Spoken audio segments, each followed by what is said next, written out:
This is how to create a permanent virtual bank account that you can use to receive payments from your customers. So we are going to do this using Flutterwave.com. So Flutterwave helps you receive money from customers. So this is basically an e-commerce solution for Africans to receive money from every part of the world.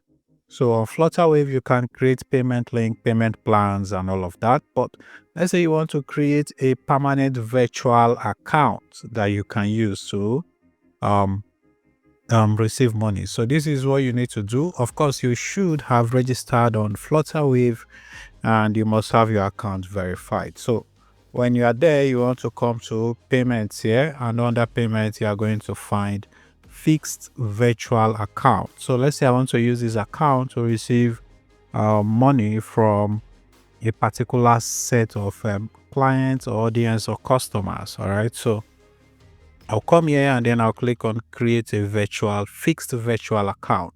So this is going to be the name of your account. All right, so let's say I want to use this, let's say I want to receive all my e-commerce training from this. All right, so it's going to pick out your name and then the BVN you have connected to your account. So when you want to verify your account, you have to provide your BVN.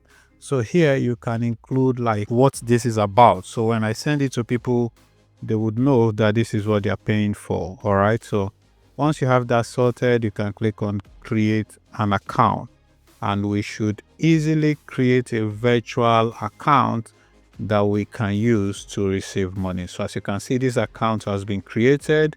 So you can see Ecom Sterling Bank. All right, Ecom, this is a Sterling Bank account. So this is the account. So if I give somebody to pay money to me, this is what is going to show.